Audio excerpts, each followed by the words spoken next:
Hey there, nomads of lore. I'm Shawn. And I'm Jonathan. And together we are Mead and Mischief, your home away from no home.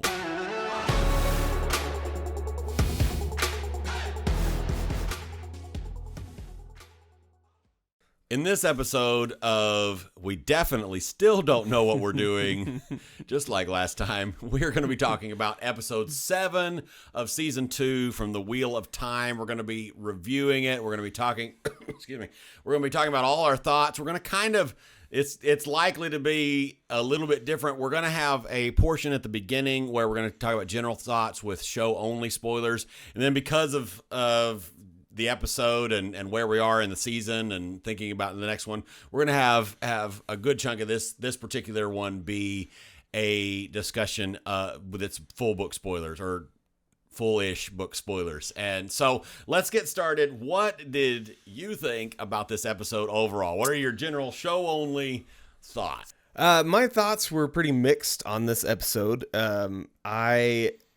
I enjoyed the Dae'Mar parts with Egwene, and all of the, like, she's so powerful, awesomeness, whatever. Although, well, we can get into that a little bit more later, but I have a little bit of worry about, I think we both kind of have some worry about where they're going with the powerfulness of all the characters. And so, I enjoyed that part. I enjoyed the Matt part, Matt and Ishamael. I think that was really good.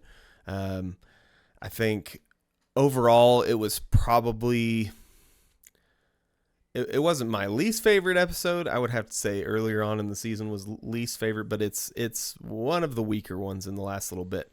But how did you feel?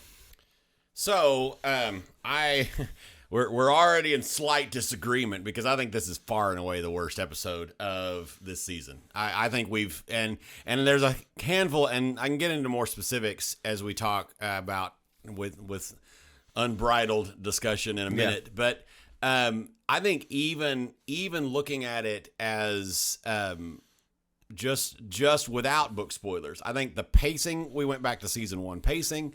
It was stunting. You know, that opening sequence with Moiraine and Siuan, that one was stilted. The pacing was weird. We focused on the wrong things. Mm-hmm. We didn't get the point across. Mm-hmm.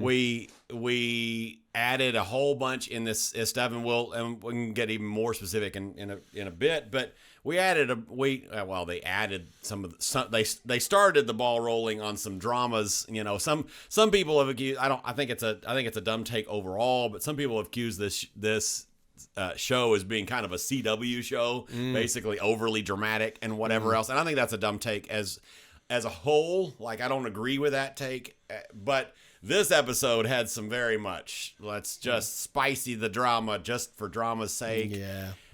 There was definitely some stuff I liked, and we can have some show only discussions of some things I liked and some things that some things I didn't like. But the biggest things that are for sure show only is our dialogue was stilted in places.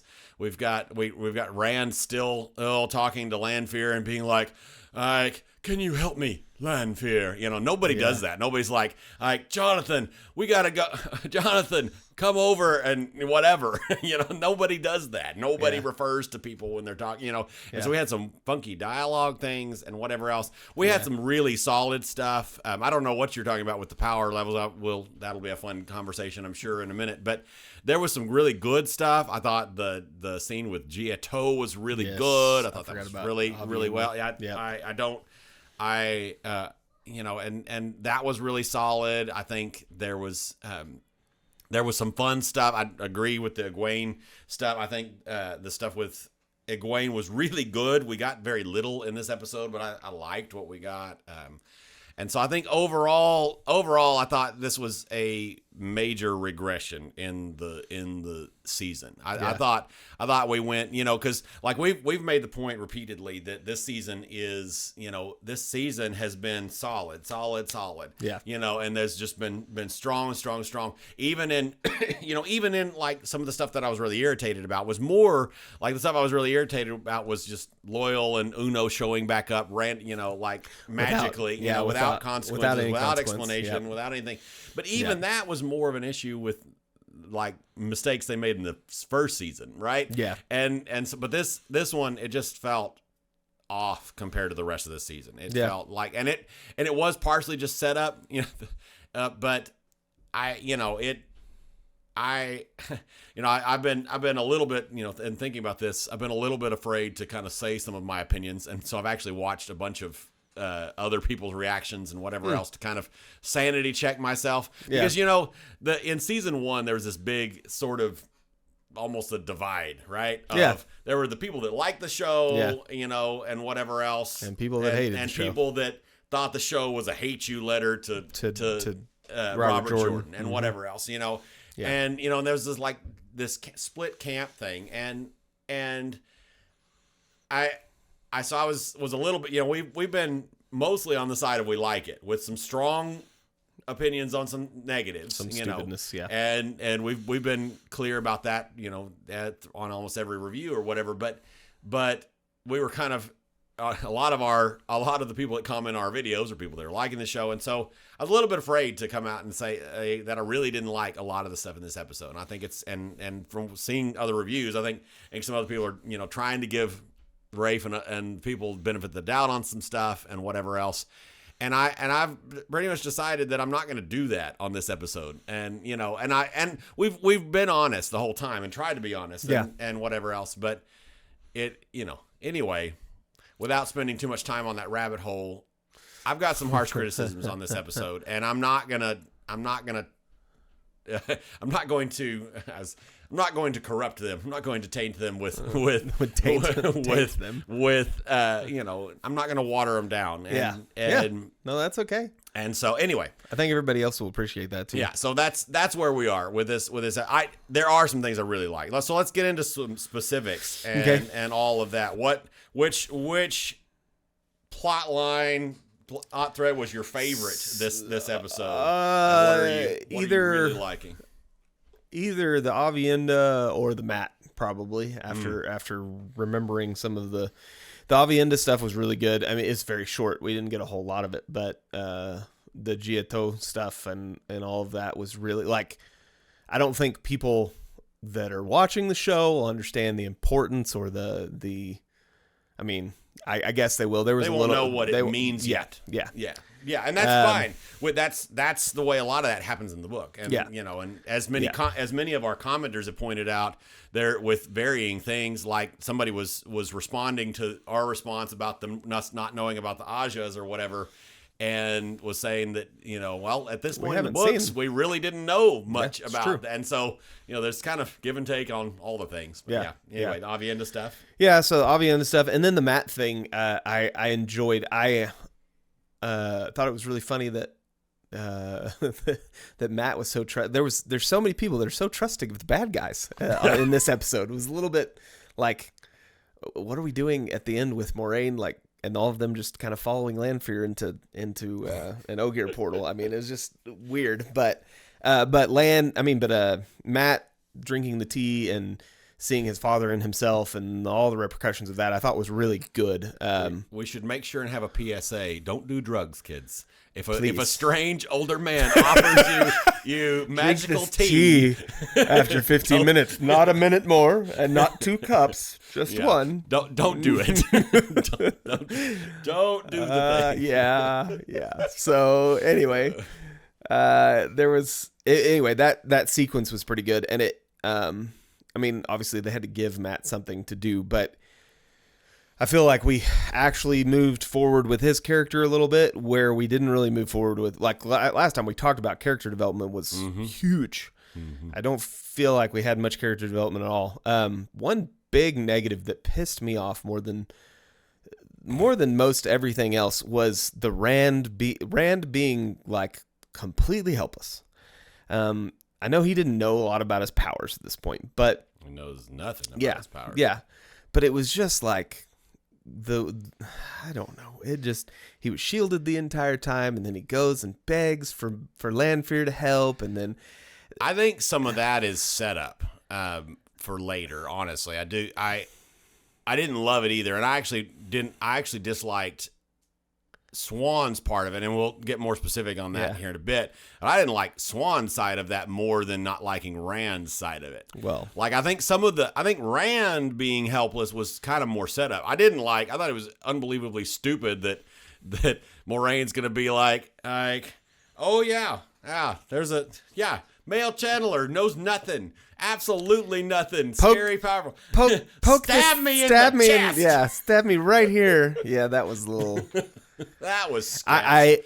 I hope that's good setup for later. But anyway, as far as tying off things. But anyway, yeah, there was lots of parts that were just like, and there was even some, and maybe that can be our.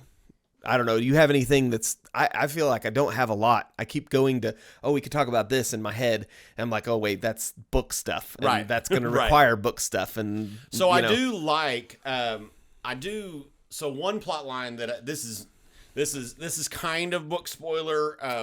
spoiler through omission. Like this is not a thing in the books. So I think it's probably safe to talk about. If not, then, skip ahead 2 minutes or whatever else if you're like very spoiler averse or something. But the whole Moraine's nephew and her sister thing, Moraine's nephew being a dark friend, I think that's an interesting development that could pay off really interestingly later. I think that could be really cool. And I saw it coming from a mile off. Really? Really? Not him being a dark friend, but his mother stopping they made a point to show that she was listening through the thing, and I was like, oh, she's gonna stop him from doing anything stupid.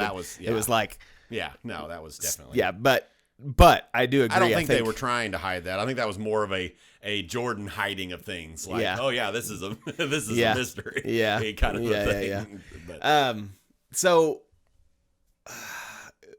I don't remember the part, and I guess we need to go into. I mean, do we have anything else that's non-book spoiler? Let me scrub through real quick. In fact, I'll even pause and do a good job of it. Okay. Be right back. You won't notice. We're back. You didn't notice. So yeah, we skimmed through. What did we find? So there's the sequence with Loyal and the girls meeting up with the girls, and the him kneeling down in front of Elaine, which I thought was very loyal of him. It was funny, and him running his mouth, and Nynaeve being like, "Okay, we get it. Yeah, it's great. All right, go ahead. Great. Move on." Nynaeve was Nynaeve in this episode very much so too. Yes. They did a good job keeping that there. But I think at this point we need to upgrade to book spoilers, at least book 2, possibly. So we're not gonna try to spoil anything long, but as flow of conversation, I'm not gonna necessarily say we're gonna guarantee it's not gonna be later. So if you want to read, or you do not want to have things spoiled for the future of the show, you should probably bow out at this point. At least book 5, actually. Okay. At least. All right. There you sure. go. But thank you for joining us, and hopefully you enjoyed this very short episode of. We didn't like this episode as much. He definitely did not. I'm kind of in between, but he may convince me otherwise. So, all right, y'all have a good day. Okay. So, book 5 spoilers. So go ahead with what you were going to say. Well, I that's not necessarily the first thing we need to talk about. So you liked the Matt stuff, and you're not alone, actually. In the a lot of people. I thought it was very good setup for. I hope it is Matt to turn into a good Matt. Yes, and I hope you're right. So I had from the out the gate the stuff with Matt. I had some annoyances. First of all, and I understand what was done from a book perspective, and I understand why he needed to be in Falma now and whatever else. I understand that, but in the show, it was really jarring and kind of dumb, and to just be like, here we are, halfway across the continent. And and I get it. She probably traveled or went through a waygate or something. I mean, whatever, something, there, she, or heck, even used a portal stone. I mean, whatever else, there's lots of mechanisms for this being a thing. Right. Yeah. And so that's fine. Like, I get it. Just in the show, it was stupid. Sure, the non-book people are eventually going to figure out, oh, that was probably a thing, but this was dumb. Yeah. And and I know why, I liked Donald Flynn's portrayal of Matt. Yeah. I like that he's being tempted. I think it's just, and I liked the joke. It was very Matt. It was, again, we can't make jokes except sex jokes, but it was very, him quipping off to freaking him Shamael. And I was like, is this a sex thing or a murder thing? Because either way, let's, that was great. That was hilarious. Yeah. That was very Matt. So it was very Matt, but like the whole tripping balls thing, and, and there's a lot of debate on, is this our replacement for the flicker scene, or is it not? And we're still going to get that scene. I don't think they have enough time to put that scene in there. I don't think that's going to happen. And, whatever else. Was a replacement. And that, there's been other places where they've given stuff to Perrin that was Rand's, or given, not really given stuff to Matt. They haven't given hardly anything to Matt, right? But so this may be them giving, this may be the flicker scene, and it may be, and whatever else. And so I'm sounding like I hate the Matt thing. You're worried about it. I don't like it. I don't like the level of darkness that we're putting into Matt. And maybe this is a stand-in for him not losing his mind over the dagger, which that makes that whole bit is, and it may be partially because Barney Harris leaving. There may be a lot of things with Matt and his plot line and what they're doing with him this season and whatever, that was because Barney Harris had to leave or whatever, all that and whatever else. And so maybe that's it. But, and I don't know whether this temptation towards darkness is a stand-in for his hunt for the dagger and getting that back, because Moiraine was magically able to heal him by herself and whatever, because they did that. So now it doesn't really have that looming. So they're adding this other thing looming over like him. The dagger was coming back in that preview for next episode or something. Right? Well, and it may come back, but so the whole point of him hunting for the dagger was because they needed the dagger so they could separate him from the dagger, and as his slow march to Gollumhood, and whatever else. And that's, and does this play better? I hope episode 8 is going to make me decide whether I like it or not. And maybe it may not do anything. I don't know. Yeah.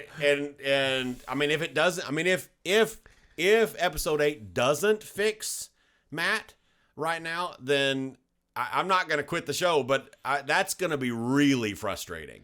I mean, we already keep dragging crap on, like with the whole Moiraine. By the way, I told you so. By the way, and I'm gonna take the time in my busy schedule to go find the clips, just because I'm gonna be that petty.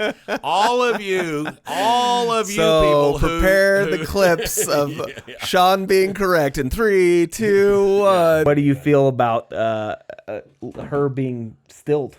So I right now don't think she was stilled.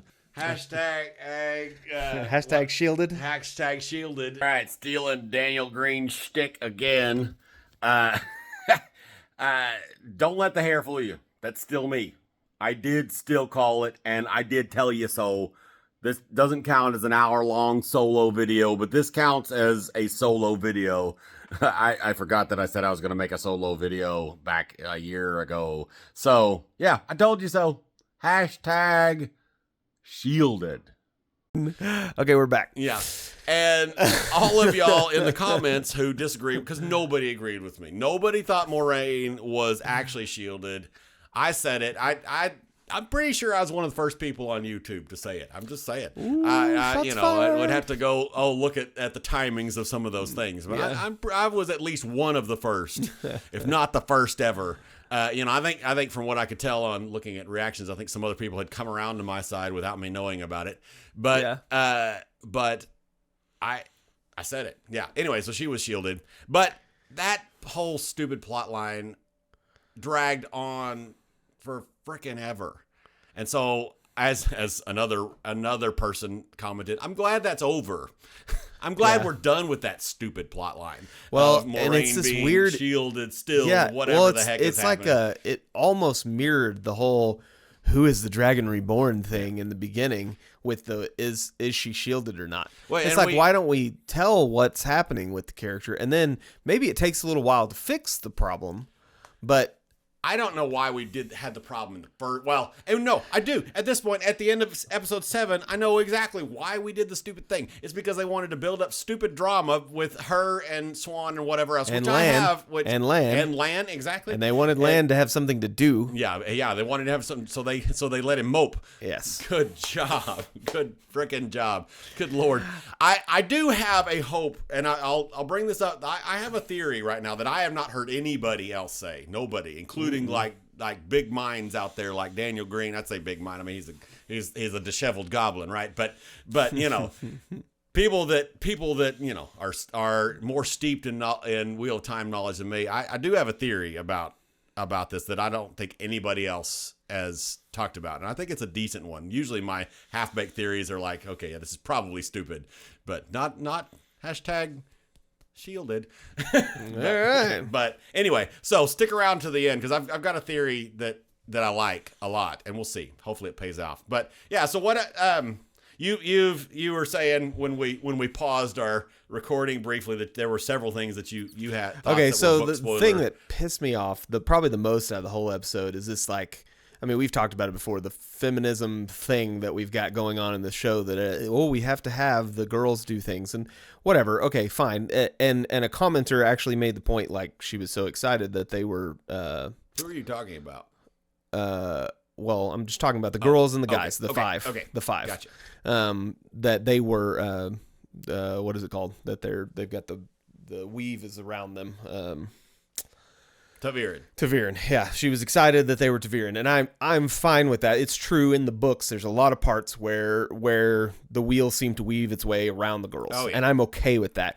And don't get me, I'm not trying to. I think Robert Jordan was because of the time that he was alive was a little more, I guess, traditional or pro man. In rereading not as much women. yeah, I'd forgotten how like stereotypical, country all of the men and women are, and whatever. And else. so I'm not saying that, Yeah. but what really annoyed me is the comment by Swan saying, "Why couldn't you have just been a woman?" Yeah. Well, and I was like, I don't even actually why? think that's why that is there. That line. But okay, why do you think it's there? So, because maybe that'll fix it for me, because it bugged the hell out of me. I paused it and I was like, why are we going down this road again?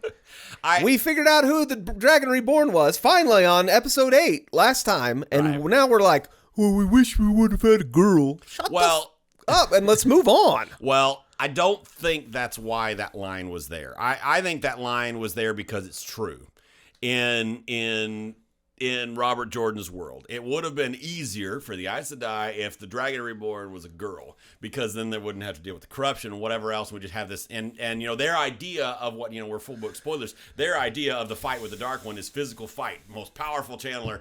If that was a girl, that fixes like all of their issues, and I think that's I don't think that was I think there are other evidences in this episode that, and I don't really think that's where we're going, but I think there are other evidences in this episode that we may eventually jump off a cliff and go to everybody's the Dragon Reborn. Well, everybody's the chosen one. Well, everybody's the chosen one, and whatever else. I feel that's what I was mentioning with the power. That's what I was talking about with Egwene having so much power, Nynaeve having so much power. Right. Well, that's we're going accurate, down. Though. I know that, but I'm worried after that comment, plus those things happening in this episode, plus Rand being so pansy. I mean, and he is early in the books. I know too. he is. I know he is. But you add all this stuff up together, plus where our culture's at, and I feel like if we're not very careful, we're going to end up with all 5 of these people are the chosen one, and all together they are the ones. And then there was the comment that it was like we were talking about Lanfear and Ishamael and Luce Theron being best friends. Well, that's. I know it's book accurate, but you add all of those things together, and we've got this weird mix of.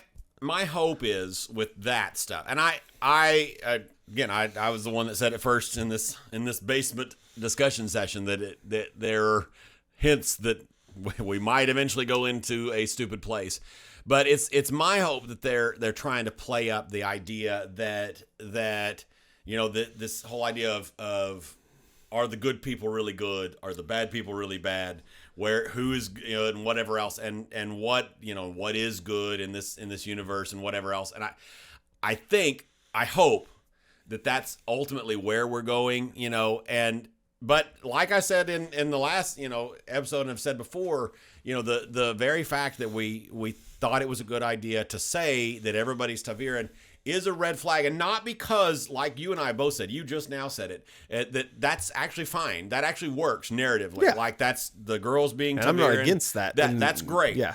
It just, I'm a little bit nervous, and that we're going to miss the point. Like, so a huge deal in the see, I told you we may go deep spoilers, and I'm not really going to say anything specific, but a huge deal is, a huge plot line and a huge question real late is can Rand do it on his own? This on his own? And if he does do it on his own, it's heavy. It's all gonna. That's the mistake that's happened before, and whatever else. And the fact that Egwene does do awesome things in the last battle, and Nynaeve and all these other people, and so it is, and so that's going to be a good. Like, them doing good things is good, but if we take it and we try to make it like they're all good in the same way. Yeah, that's where we're going to be. We need all 5 of them to fight one guy. And they all have the same role for some reason. Yes. And I hope that that's not true. And it's going to be very shoehorned. Yeah. And you're making very good points that they each have a role. And I'm not saying that if they had not been there, Rand could have. Rand couldn't have done it. Right. Obviously, but they have key roles and if they switch that role to somebody else, okay, but sure, whatever. But if we have all 5 be the same character at the end, that's where I'm going to have a problem. Right. And and we're heavy speculation. I mean, we're in season 2 for Pete's sake. Yeah. So that's. So that's less of an issue with this thing and more of like a background fear that probably needs to just go away for now. Let's jump back up the cliff and go step back about all the way to the very beginning of the episode. We talked a little bit about the very first scene and how they did that incorrectly. The fact that, and hopefully everybody else knows this that are book people, a very key point to Moiraine and Siuan's relationship. Basically, all that it's been, yes, we need that's fine. We don't need, but it's fine that you have the romantic side of it, whatever. But the reason that they've been so close for so long, and the thing that tied them together was this unified idea of everyone else wants to claim the Dragon Reborn and rule him and maybe do something bad to him. Who knows? Our mission was given to us, and this is what we're supposed to be doing. Yeah. So we take 8 minutes, I think, or 7.5 minutes or something to talk about, we love each other and whatever, which we already knew. We've seen in many scenes. Again, whatever. To each his own. Fine, do that. But why don't we spend a good chunk of that time actually going into what the last 30 seconds did? Exactly. And say, what is our purpose? What has our purpose been? And clue the audience into, they've had a master plan going for years. Yeah. Not centuries, by the way. I misspoke. That didn't even make sense. So they clearly did it to amp up the drama for the end of the thing, which we'll get into some of the choices they made with Siuan and what she did, which I do have a glimmer of hope because of theory I talked about earlier. But we didn't talk about, but teased. Yeah, so they did it for drama's sake, like to build up the drama, and totally missing like the whole point. And I don't remember which person was. I watched several different videos because I was afraid to say negative things, and I was afraid I was going to be way wrong. And so I don't remember which person. I don't remember whether it was Nablus or some other guy that I don't remember his name. I don't remember who talked about it, but they talked about that scene, and that you could have fixed it. Like all you would have had to do was, and their suggestion for how to fix it was perfect. You shoot the scene, and they're all in one room with what's her face, whatever her name is, the lady that starts with a G, that had the vision, the whatever else. They have them sitting waiting on her and doing their job and doing and attending to her, which is what they were going, and whatever else. And that you could have even more subtly had we're going to giggle behind our hands and whatever, and we're flirting or whatever else in the corner, and then maybe she gets onto them and says, do your whatever, do your job. I mean, so you could have even still had that you wanted, but then this gravitas of this thing happens, and I think it was Nablus, because it's like you could have had it in the rain and the whatever else, which I don't know that they needed to amp up the drama artificially, but they could have. But that scene focused on the wrong thing. It focused on Moiraine and Siuan's relationship instead of focusing on the catalyst in their relationship that changed their relationship and changed their future forever. Yeah, and so. In order to amp up the drama and the feelings of, oh my gosh, later we that all that 7.5 minutes was, or I guess 7 minutes, because we give them 30 seconds for actually doing what they should have done.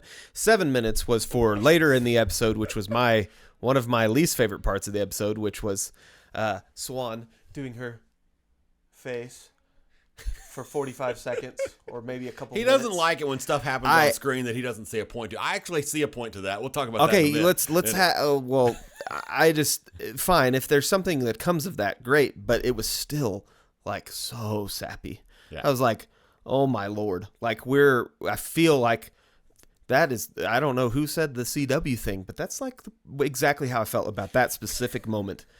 I was like, what are we doing? Are we doing daytime drama? That's what it felt like. Daytime drama show.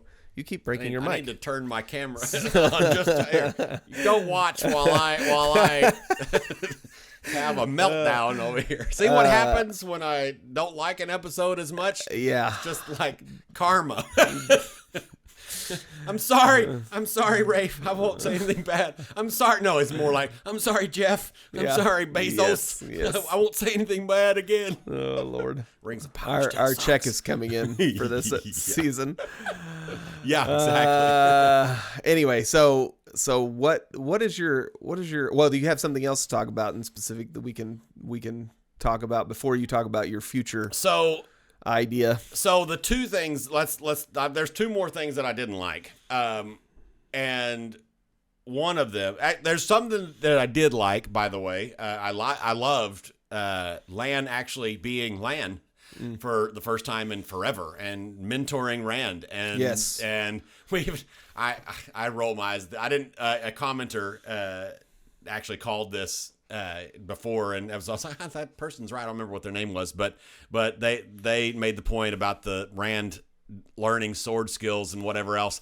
It was implied because of the guy he was working with or whatever, which I think is that's so weak. That's just such a just show us him training with some. I mean, even if they would have showed us really training with the guy. I mean, this crazy man or whatever. Yeah. Ever. That's just such a weak thing. But anyway, I did like that we got a more explicit, okay, Rand has been training with the sword. Been training, yeah. And I loved Lan there. That's something I loved. We already said, we'll add some more stuff that we loved. But I did not like, so this is one that I think we disagree on because we didn't get deep into it, but we couldn't hardly help ourselves while we were setting up equipment and stuff. But I really hate that Lan figured out that Moiraine was shielded. Because why? How? Like how on earth, so I totally buy the show take that this is one of the things that was lost to the Age of Legends. Great. That's fine. Yeah. That's not true. Tied off shields or something they did know about in the Third Age in the books. That's fine. Don't care about that change. That's great. But how on earth would Lan figure that out and know to figure that out and whatever? Like if they had just added like him talking to Varen or something, like, and bringing something and whatever else, and like like some seed planted, and then like the thing with Logain was fine, like that. Great. Well, they did have the part earlier on where I think it was Varen. It was either Varen or I think it was Varen and Lan sitting there talking. Maybe, and correct me if I'm wrong. And they were talking about, and it was this is episode maybe 2 or 1, where they were talking about how hard it is on her and how she's going.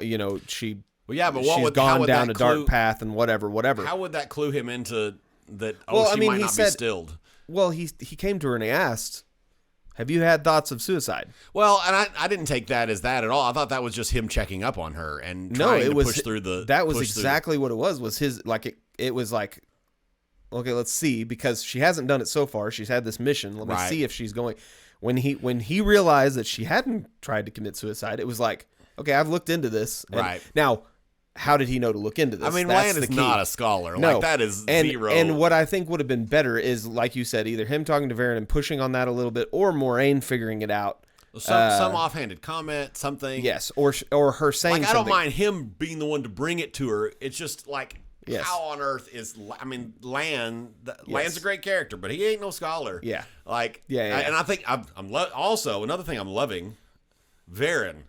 Yeah, hardcore loving Varen. Yeah. I loved the little bit of Dae'Mar. That's preview for later conversation. But of her not lying, and I'll take his shield. Yeah, exactly. And whatever. it was and not actually saying that Swan sent her, but implying. Yeah, but implying. I'm loving Varen. Her portrayal, and I was hopeful. I mean, I love the actress, and whatever else, and so I was and she's great. I love her a lot. Anyway, so that's something that irritates me. That's just dumb to me, and it would have been taken 2 seconds to fix too. It's just like silly. Yeah. And the other thing, and this kind of will lead us into some of the end, I do not like right now, and I'm slightly hopeful because of theory, but I don't like the way Swan played the thing, and I know, so I don't like that she shielded him. I don't like that she came out, basically in the books, she's basically like, "You're the Dragon Reborn." He's like, "No, I'm not." And she's like, "You're the Dragon Reborn." Yes, you are. Or, "No, I'm the son of Tam." No. And then he's like, "Oh, you're gonna gentle me." He's like, and she's like, "No, go be the Dragon Reborn." Yeah. And whatever else. And that is go ahead. The show justification, of course, is Moiraine was stilled, right? And whatever else, and so maybe Swan thinks Moiraine is actually a dark friend now, which is like absurd, or on so many levels that she would think that, and whatever else, and so her complete reversal there, it doesn't make any sense unless I'm right, but I'll talk about that in a minute. I'm trying to tease this hard so you'll stick around to the end. Well, okay, so step back for a second, but I think a way they could have easily fixed it, and it just occurred to me, is if her shielding him and all that stuff. No, fixed the Lan's portion. Oh, okay. They should have had Logain see her, like they should have brought her to him and him be doing something, and I guess he did see. That's how he saw the weaves. Yeah, right. And that's how he was able to answer. But did it show that on screen that he saw the weaves? No. Okay. No, and I don't even mind that. Like, that's what he should have seen it. We would, like, nobody would have known what was going on except for us. Right. But as far as show, they should have shown her, him noticing the weaves on her, and then Lan could have been there in passing, talking about something, and him being like desperate for the knife to kill himself, to end it, and all the things, whatever. Hey, wait, if you do this, I'll tell you something that you need to know. Right. And then let that spill, and then have the whole back and forth. Well, and it could have been him questioning. He could have been questioning. Whatever his name is, Logain, about like Moraine's deal with him. You know, like he could have been kind of trying to figure out what's going on, What's been going on with her, all that kind of stuff. Yeah. But yeah.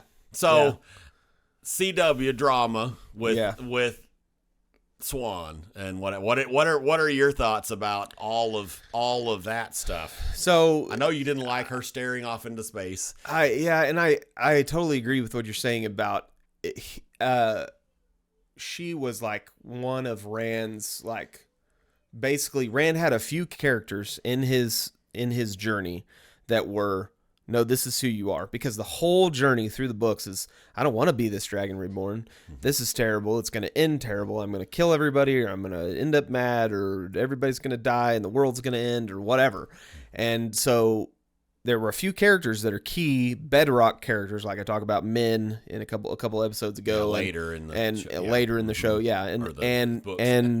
and Swan is that character early on. In beginning of book 2 or end of book, whenever, I think it's beginning of book 2, when she's sitting there, she's like, no, you really are the Dragon Reborn, and you need to go do what you're supposed to do. Yeah. And so her completely flipping that script and being like, I'm going to take control of you, and now you should be scared of us, because and the build up to the later him being caged, right, and taken and all this stuff. Getting into I think that's big book spoilers. Yeah, it's teasing it, but why would we even like? Well, and I think some of it is teasing the. He has been so, and that they did a poor job of making him feel that he should be like, or making it evident that he was nervous around Aes Sedai from the beginning. Sure. Well, and so I guess that's what they're trying to do at this point, but they should have done it in a different way, in my opinion, so that it would never, you never would have been able to point, oh yeah, she talked about putting him in a cage back here. And like, I don't know. The book was so much better in that. It was like, for a long time, he was skeptical, and then he moves forward, and finally it's like, okay, and the whole time you're like, no, you need to trust the Aes Sedai. They're on your side. And then, oh, crap. Well, half of them are, right. And terrible things happen. Well, and I several people in several of the videos and things that I watched, several people's, their justification was, this is set up for the coup at the tower, and the whatever else. Yeah. And I mean, I guess if is Swan going to be on the other side? If it is, then it's like really shallow setup. Yeah. And it doesn't do that very well, in my opinion. No. And so I don't really buy that as what it is. Let's see. So because we're about at theory time. Okay. Unless there's anything else that we're missing. No, I can't think of anything. There's the stupid, let's open the waygate and force her to close the waygate, and with the oath rod. Dramatic, whatever else. Somebody pointed out that they thought that at that point, I don't remember who it was. It may have been Daniel. I don't remember. But say Daniel like I've ever met the guy. I haven't. Jonathan said hi to him from across a hall once. I did. But that's about the extent. But anyway, somebody said, what was I just... that they thought what was about to happen was Rand's going to see the weaves, and then Swan's going to fix it. And she's going to come around, and she's going to untie the knot. But instead we get a very untrained male channeler being able to surgical precision her thing. Just cut it. But so I don't think there's anything else major that's going on.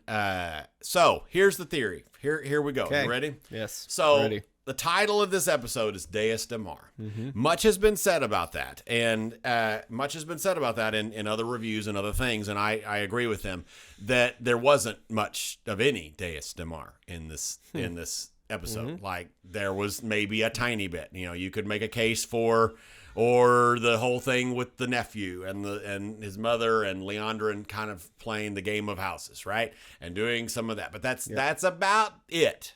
Yeah. I mean, there's some Aes Sedai double speak and whatever else, which is related to Dae'Mar, right? A little bit. And so but there's basically no Dae'Mar, and they never mentioned Dae'Mar. I think it's been, I was trying to remember, I think that phrase has been mentioned. I think that at the time Celine mentions it to Rand. I think maybe I'd have to go back and check.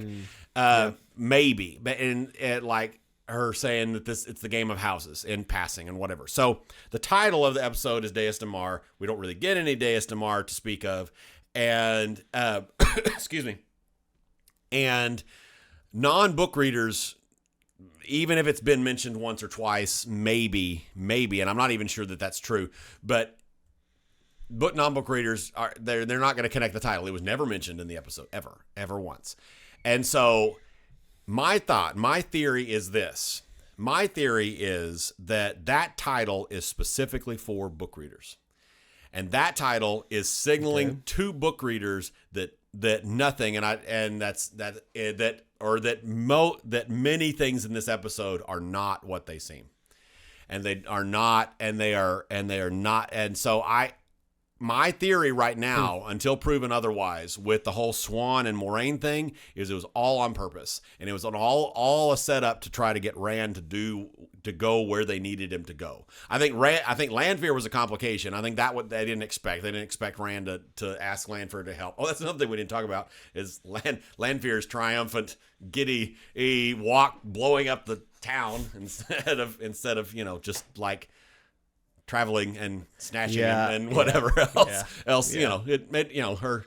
I mean, I've been watching. I was watching. They're so good. We've talked about this. I don't even like reaction videos most of the time, and I hate them on places like Instagram and whatever else. I think on Instagram and TikTok, it's the laziest content on the planet. But on YouTube, I don't really like reaction content. But if you've never watched Everyday Negroes, guys, check them out. They're hilarious, and they're amazing, and they're great. And so they were on Dusty Wheel recently and whatever else, and which was always funny. It's always funny to see them interact with Matt Hatch and whatever else. But they've coined Lanfear, either depending on which of the three people you're talking to, either Sister Scandalous or Sister Slay. And she in that scene, she was very much Sister Slay. She was in more ways than one, being awesome and ridiculous and all of the things. But anyway, so I think Lanfear was a complication. I think that's they're playing it cautious. But I think that's exactly why that's the moment that you don't like, where she's sitting there blinking for half an hour. And what I think because you look at the look on her face, and it is not fear, it is not sadness, it is connection with Moiraine. And it is very clearly, it is very clearly, and so it could be read. I could be wrong. It could be read that it was just them deciding, okay, we were fighting. This is over. This is over. We both know what we need to do now. Let's move on. Yeah. It could be read that way. I don't think it was. I think that it was all intentional. I think the whole shielding the thing and then having him release and whatever. I think that was all. When you look at in the books. The only Aes Sedai that are in on the plan are Moiraine and Swan, and then Varen. Not because they brought her in, but because Varen is a freaking nerd and brilliant and can't keep her mouth shut and makes a call. And when that first happens, they're like, oh crap, whatever. Let's. But she's charms them away and whatever. And I freaking love Varen in the books and in the show. She's such a great character. So much great character. And so I think she was probably in on it. That's why she's the one that comes and does it and whatever else. And I think it was all planned. And I think it was all a trick. And I think it was none of it was what it looks like. And I think that is why the episode is called Dae'Mar. And I think it's a hint for book readers. I don't know. What are your thoughts? That's a really good point. I wondered why it was called Dae'Mar, because you don't see any playing of houses. Like there's other than the little bit of Moraine's brother, that kind of her nephew. Thing. I mean, her nephew. Yeah, Moraine's nephew. Yeah. Other than his house falling apart and crumbles and shambles, that's the only I don't know. So that is a good point, and it would be. I just don't know how they're going to reveal that at a later date. Like if it's ever going to be revealed, maybe it's not ever revealed, and whatever. I don't think I like it if they don't reveal it because it was so. It still feels it felt janky. Yeah. Well, and a lot of stuff felt janky. I mean, and that's my biggest point of all the things. Even like I can ultimately, I guess, be fine with Swan doing the thing. Like one thing I did like about Swan is she made a whole bunch of fish metaphors, but which was great, and several of them were straight out of the books actually. Yeah. But I could probably be fine with it ultimately. But my biggest critique of the episode as a whole is we went back to season 1. Pacing, timing, jankiness, up and downness. Yeah. Just this, there were some really great moments. I thought, I think Daniel Green pointed out that it was shot, the Giotto scene was shot weird and it was like jumpy and whatever else. That didn't bother me as much. They've done that kind of nonsense in their shooting before. That's not new to this to this show. We saw some of that where with almost anytime wolves are barking ferociously, they do this weird jump. Yeah. Cameras everywhere or stuff or whatever seems like, but it's like so that didn't bother me. I think they're just trying to show the intenseness of that scene, I think but it was. Yeah. I loved that scene. I think that was really great. I loved the Egwene stuff. The powerful stuff was fine. That was good. I mean, she's super powerful. Thinking about some of what her feats at the end of the series and she's amazingly powerful. So that scene was fine. The scene was great. Was her, her Suldam, watching her or whatever, and the only line she gets is "I'm going to kill you." Yeah, which was wonderful. I mean, and whatever, and it was also the Suldam's response was hilarious too. Honestly, I mean, she went off like all a child, like a up tantrum. Yeah. I was surprised she didn't get some kind of backlash from that. Well, I think it was much better the way they did it. Yeah. I think it was it's showing. I think we've gotten a lot of subtlety with the Suldam wanting to prove herself and not necessarily being extremely competent. We see that in the book of varying competencies of horrible Suldam people and whatever else. I also loved the Nynaeve collaring the Suldam. That's straight out of the books. Yep. I'm excited to see what do that. I guess the only thing to talk about now is what. Well, somebody, and maybe Shawn can tell me, but somebody please remind me or explain to me when Ishamael is on the screen and they do the jumpy thing. Is that only in the dream world? Because you know how he does, like he'll shift and right. Yeah, move. they're weird. The weirdness that did not, if I'm not mistaken, that did not happen at all in the Matt scene, and I thought that was interesting. Is it because it was not in the dream world and because I don't remember it happening? Anyway, I don't know. That's just maybe that's another glimpse besides the clothes and the very intricate clothes. Is that another way they're showing when they're in the dream world subtly? Could be. I don't know. Anyway, could be. Or is it something else? But what were you going to say?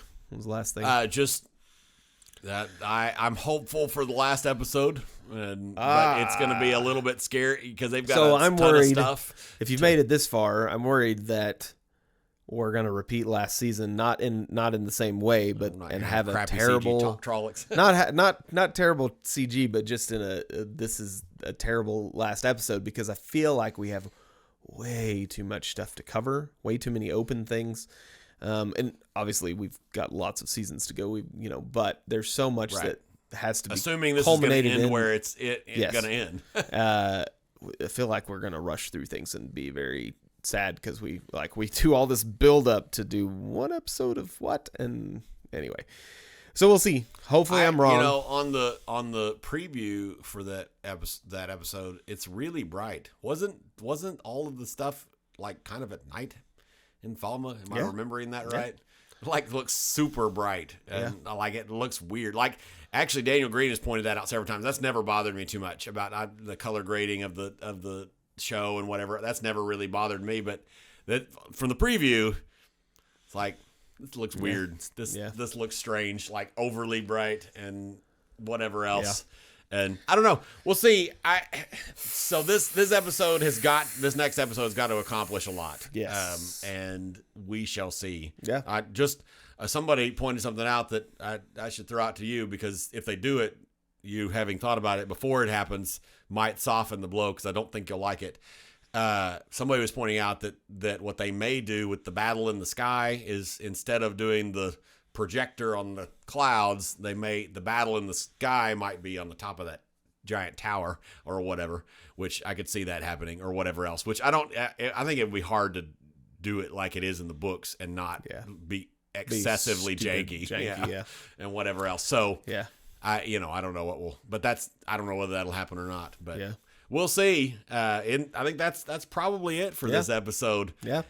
How did y'all feel? Were you as down about this episode? How do you feel about next episode? Are you excited about it? And I'm still all in, by the way. I'm liking the show a lot. For sure. This episode was a regression, but I'm still liking it a lot. We'll see if they fix it. Maybe they've changed from episode 8 being the worst to episode 7 being the worst. Right? All right. Thank you, guys. See y'all See you later. Later.